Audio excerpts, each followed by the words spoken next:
This video reflects opinion and analysis based on public behavior and statements. No claims of criminal wrongdoing are being made, and any discussion of psychological traits is interpretive, not diagnostic. The aftermath of what happened to him, where I was like expecting, like I said, genuinely, like I was expecting, like, we're all getting the old band back together and it's going to be me and Trump and like, and I'm going to have the FBI help me investigate this and we're going to figure out what happened to my friend. And it was like, Candace is the enemy for asking questions. And I think that scares me and scares the public more because, as I said, it kind of signals that that Charlie's life could have been the Truman Show. That terrifies me more, that nothing in your life is real. There is something uniquely grotesque about watching a tragedy be repurposed into a personal brand. Charlie Kirk's assassination was not merely the loss of a man. It was the loss of a husband, a father, a friend, and a builder of one of the most consequential conservative institutions of our time. What followed should have been unity, sobriety, reverence, and restraint. Instead, what we are witnessing from one particular figure is something far darker: the weaponization of grief in service of ego, resentment, and influence.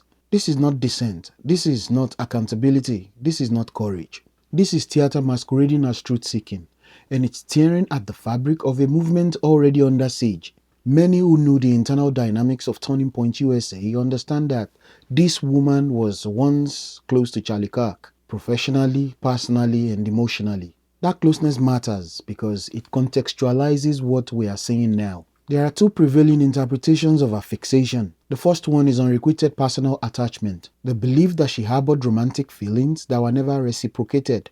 And the second one is instrumental attachment, the belief that proximity to Charlie presented proximity to power, influence, and a future presidency. These explanations are not mutually exclusive. In fact, they often coexist. Human beings are perfectly capable of confusing affection with ambition and admiration with entitlement. When neither affection or ambition is rewarded, what often follows is not acceptance, but resentment. Charlie chose Erica, Charlie built a family, Charlie built a legacy without her. That fact appears to be intolerable. What makes this situation especially disturbing is not disagreement, it's the timing, the target, and the escalation. After Charlie's death, rather than centering his widow and children, this woman centered herself. Rather than protect the institution he built, she attacked it. Rather than defend the truth, she flooded the space with conspiracy, insinuation, and suspicion, all while claiming moral authority. Now, this behavior aligns with a well-documented human pattern. When someone who once had proximity to power loses that proximity, they often attempt to reassert relevance by destruction. If I cannot inherit the legacy, I will poison it. If I cannot lead the story, I will rewrite it. If I cannot become central to the future, I will dominate the narrative of the tragedy. This is not justice. This is revenge disguised as revelation. One of the most telling moments came early, our very first public eulogy. Even then, the warning signs were there. Instead of centering Charlie, the focus subtly shifted. Instead of honoring his life, the attention drifted. Instead of quiet dignity, there was emotional exhibition. And exactly as many predicted, the spotlight moved. Narcissistic behavior does not require clinical diagnosis to be recognized. It is observed through these patterns. 1. Inability to tolerate not being the central figure. 2. Emotional overreaction when authority or recognition is denied. Number 3. Compulsion to insert oneself into every major moment. 4. Monetization of attention, positive or negative. And 5. Rage when boundaries are enforced. Perhaps the most damning evidence came from her own words. That interview in which she openly expressed anger that she was not summoned by President Trump or tpusa leadership to get the band back together after Charlie's death. That moment was a confession. It revealed entitlement. It revealed wounded ego. It revealed jealousy. And it confirmed what many suspected. This was never about truth. It was about being sidelined. We must also confront an uncomfortable reality. This tragedy has become profitable. Conspiracies generate clicks. Outrage generates donations. Chaos generates followers. There is now a direct financial incentive to keep the wounds open, the suspicion alive, and the accusations escalating. Truth resolves. Grief heals. But outrage sustains a brand. And so, the spiral continues, because stopping would mean irrelevance. Whatever grievances exist, real or imagined, there is no moral universe in which targeting a widow and her 2 young children is defensible. Erica Kirk did not assassinate her husband. She did not betray him. She inherited responsibility because she inherited trust.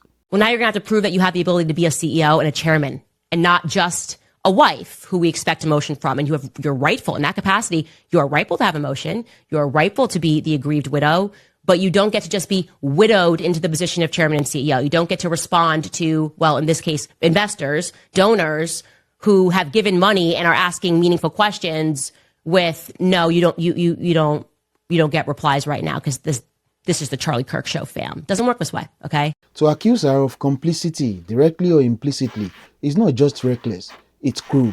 And it exposes the emptiness of the moral posture being claimed. Now, the consequences of this behavior extend far beyond personal vendetta. This campaign of insinuation has fractured conservatives at the worst possible moment. The midterms of 2026 are approaching, and internal civil war is the surest way to hand victory to the left. When confronted with this reality, our response was chilling. I don't care about your midterm elections. I don't care about your midterms, okay? I don't care about your next year midterms and whether or not the Republican Party is united, okay? That statement alone should disqualify anyone from claiming allegiance to the movement, the mission, or the country. This is not ideological disagreement. This is scorched earth narcissism. Now, equally damning is the behavior of certain influencers within the conservative ecosystem. Some have remained silent, not because they are confused, but because they are afraid of losing audience overlap or that she may come after them. Others have amplified the chaos because grift recognizes grift. Silence in the face of madness is not neutrality. Alignment with destructive lies is not bravery. Movements wrought not only from enemies, but from those who refuse to confront dysfunction within their own ranks. Erica Clark's decision to privately meet with this woman is understandable and profoundly human, but it is, in my view, a mistake. Appeasing someone driven by ego does not pacify them, it validates them. It signals power, it feeds the narrative, it rewards the behavior. Pathological attention-seeking does not end with dialogue. It escalates with recognition. History, personal and political, is clear on this point. This is not about justice. This is not about truth. This is not about Charlie Kirk. This is about a person who could not accept being excluded from a legacy she did not build, a family she did not create, and a future she did not earn. And unless conservatives and the adults in the room draw a hard line now, the damage will only deepen. Grief deserves reverence, truth deserves discipline, and movements deserve moral clarity. Charlie Kirk deserves better. Let me end with this. What we are witnessing right now is not strength. It is not courage, and it is not justice. It is fracture. Movements do not collapse because of their enemies alone. They collapse when ego is allowed to masquerade as righteousness, when grievance replaces principle, and when personal vendettas are dressed up as moral crusades. Charlie Kirk is gone. A husband is gone. A father is gone. 2 young children will grow up without their dad. That is the center of this tragedy. Whether some people like it or not, everything else is secondary. Everything else must be restrained by that reality. Unity does not mean silence. Unity does not mean pretending everything is fine. But unity does mean refusing to let pathological behavior hijack an entire movement. It means having the discipline to say, this stops here. Because the cost of this chaos is not abstract. It's real, it's electoral, it's cultural, and it's moral. When conservatives turn on each other with this level of venom, when we allow conspiracism and narcissism to dominate the conversation, we do not purify the movement, we cripple it. And the people who benefit are not truth tellers. They are the very forces we claim to oppose. Restraint is not weakness, it is maturity. And unity does not come from appeasing destructive behavior.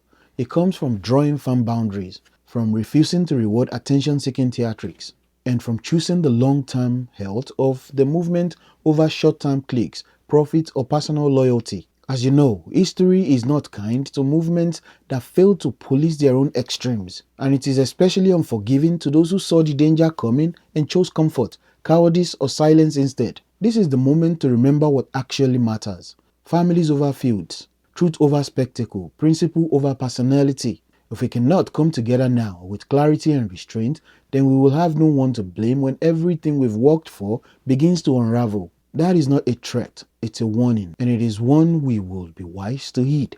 This video is a follow-up to that video, the Vultures circling Charlie Kirk's death. Click here if you want to see that video. Until next time, choose clarity over chaos.